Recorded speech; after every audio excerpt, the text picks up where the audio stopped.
Breaking news. ప్రకాశం జిల్లాలో రహదారులు రక్తమూడాయి. ప్రకాశం జిల్లాలో 3 చోట్ల ప్రమాదాలు చోటు చేసుకున్నాయి. ఈ ప్రమాదాల్లో ఏకంగా 5గురు స్పాట్లోనే చనిపోయినట్టుగా తెలుస్తోంది. ఒంగోలు సమీపంలోని కొప్పరు సమీపంలో 2 లారీలు ఢీకొట్టిన ఘటనలో 3 చనిపోయారు. కిమ్స్ ఆసుపత్రి సమీపంలో మరో లారీ బోల్తా పడింది. అక్కడ 2 మృతి చెందినట్టుగా తెలుస్తోంది. మరొక చోట DCM వ్యాన్ను ఢీకొట్టింది ట్రాక్టర్. ఈ 3 ప్రమాదాల్లోనూ మరణాలు సంభవించాయి. ప్రకాశం జిల్లాలో ఈ ప్రమాదాలు సంభవించాయి. ప్రకాశం జిల్లాలో రహదారులు నెత్తురోడిన దృశ్యాలు ఇప్పుడు మీరు RTV స్క్రీన్ పైన చూస్తున్నారు. 3 ప్రమాదాల్లోనూ సుమారు 5 మంది చనిపోయినట్టుగా తెలుస్తోంది. ఆ ప్రమాదాలు జరిగిన ప్రదేశంలో ఉన్న దృశ్యాలు కూడా మీరు RTV స్క్రీన్ పైన చూడొచ్చు. అతివేగమే ఈ ప్రమాదాలకు కారణంగా తెలుస్తోంది. ఒంగోలు సమీపంలోని కొప్పర సమీపంలో 2 లారీలు ఒకదానికొకటి ఢీకొనడంతో ఆ 2 లారీలు కూడా గుర్తుపట్టలేనట్టుగా తుక్కు కింద మారిపోయిన పరిస్థితి కనిపిస్తోంది. కిమ్స్ ఆసుపత్రి సమీపంలో మరో లారీ కూడా బోల్తా పడింది. అక్కడే 2 చనిపోయినట్టుగా తెలుస్తుంది. మరొక చోట DCMను ట్రాక్టర్ ఢీకొట్టిన ఘటనను కూడా మన RTV స్క్రీన్ పైన చూడొచ్చు. ఈ లారీ ఢీకొట్టిన ప్రమాదంలో ఒక కారు కూడా నుజ్జు అయిపోయిన దృశ్యాలు మనం RTV స్క్రీన్ పైన చూస్తున్నాం. ఈ ప్రమాదాలకు సంబంధించిన పూర్తి సమాచారాన్ని మా ప్రతినిధి శ్రీనివాస్ అందిస్తారు. శ్రీనివాస్, ప్రకాశం జిల్లాలో ఈ 3 ప్రమాదాలకు కారణం అతివేగమేనా? ప్రస్తుతం గాయపడ్డ వారి పరిస్థితి ఎలా ఉంది? ప్రమాదాల గురించి మీ దగ్గర ఉన్న సమాచారం ఏంటి? NH16 జాతీయ రహదారిపై కూడా ఈరోజు ఉదయకాల సమయంలో పలు వేరువేరు ప్రమాదాల్లో కూడా 5గురు దుర్మరణం చెందిన సంఘటన అయితే ఇక్కడ చోటు చేసుకుంది.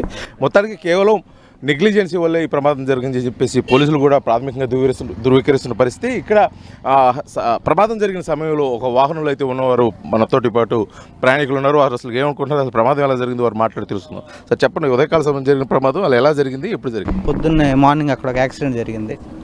రోడ్డు అంతా ట్రాఫిక్ జామ్ అయింది. మేము క్యూ లైన్లో ఆపుకున్నాం. మా కారు ఈ రోడ్డుకి లెఫ్ట్ సైడ్లో ఎక్కడ ఉంది. అయితే ఈ DCM అతను వెనక వస్తున్నాడు. అయితే ఈ ట్రాక్టర్ ఉంది కదా, ఇది మాకంటే ముందు ఉంది. ఇతను ఏమన్నాడంటే మేము యూటర్న్ తీసుకొని వెనక్కి వెళ్ళిపోతాం, ఆగమంటే మేము కొంత డిస్టెన్స్లో పెట్టుకొని ఆపుకున్నాం.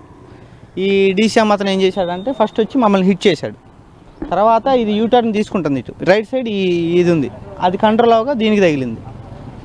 మేము ఇది కుదటం వల్ల, ఇది లోడ్ లారీ కావడం వల్ల మేము ముందెళ్ళి ఇంకొక లారీ హిట్ చేసాం. వెనక డ్యామేజ్ అయింది, ముందు డ్యామేజ్ అయింది. ఈ డ్రైవరు నెగ్లిజెన్సీ వల్ల మా బండి అంత. ప్రమాదం ఏ సమయంలో జరిగింది? 4:30 అండి, 4:30 టైంలో జరిగింది. మొత్తం ఈ ప్రమాదంలో ఎంతమంది చనిపోయారు అనుకుంటున్నారు? 4 మెంబర్స్ అని అనుకుంటున్నారండి. ఇంకొక 3 మెంబర్స్ అట్లా ఇంజురీ బాగా అయినాయి అంటున్నారు.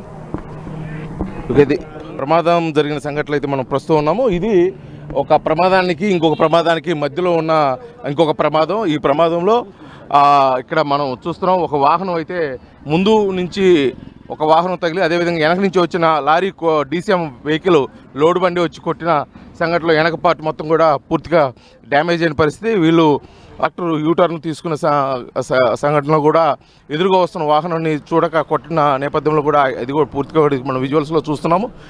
ఇటుకలతో వెళ్తున్న లోడు ట్రాక్టర్ ఎదురుగా ఉన్న DCMను కొట్టేసింది. ఆ ప్రమాదంలో అయితే ఎవరికి ఎటువంటి ప్రాణ నష్టం జరగలేదు. కానీ ఇంకొక ప్రమాదంలో జరిగిన ప్రాణ నష్టంలో పూర్తిగా 2 వాహనాల మధ్య ఇరుకుపోయిన వాహనంలో సుమారు 3 చనిపోయారని చెప్పేసి కూడా తెలియవస్తుంది. ఇప్పుడు మనం విజువల్స్లో చూస్తూనే ఉన్నాము.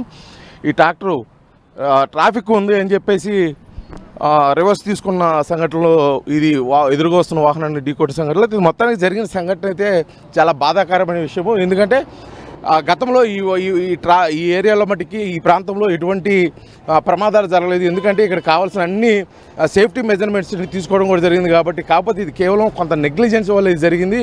ఒక ప్రమాదం అంటే ఆగి టైరు పంచర్ అయింది. ఆ పంచర్ అయిన వెహికల్కి వేరే వాహనం వచ్చి, అంటే కోడిగుడ్లు లోడుతో వెళ్తున్న వాహనం ఢీకొన్న ఘటనలో కూడా ఆ స్పాట్లోనే ఆ లారీలో ఉన్న వారు కొంతమంది చనిపోవటం, అదేవిధంగా వెనక వరుసగా ఢీకొట్టుకుంటూ వచ్చి కనీసం సుమారు 1 కిలోమీటర్ మేర ట్రాఫిక్ నిలిచిపోయిన సంఘటనలో ఈ 3 ప్రమాదాలు కూడా జరిగినాయి. ఈ 3 ప్రమాదాలు సుమారు 5గురు చనిపోయారు. మరొక కొంతమంది సీరియస్గా ఉంది. వారందరూ కూడా దగ్గరలో ఉన్న ప్రభుత్వ ఆసుపత్రులు, రిమ్స్కి, అదేవిధంగా ప్రైవేట్ హాస్పిటల్ కూడా తరలించారు. చికిత్స అయితే అందిస్తున్నారు.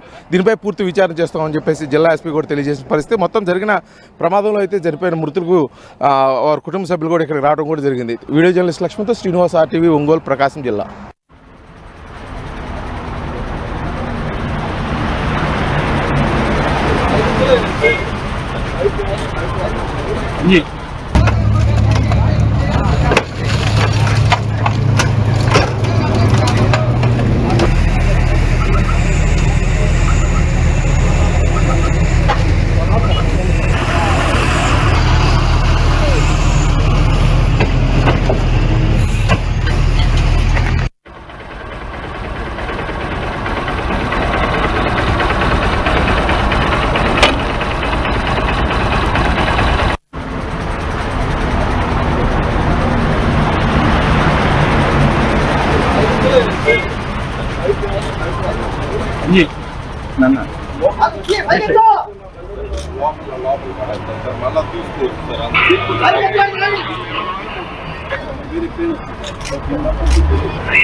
Gokulam Signature Jewels,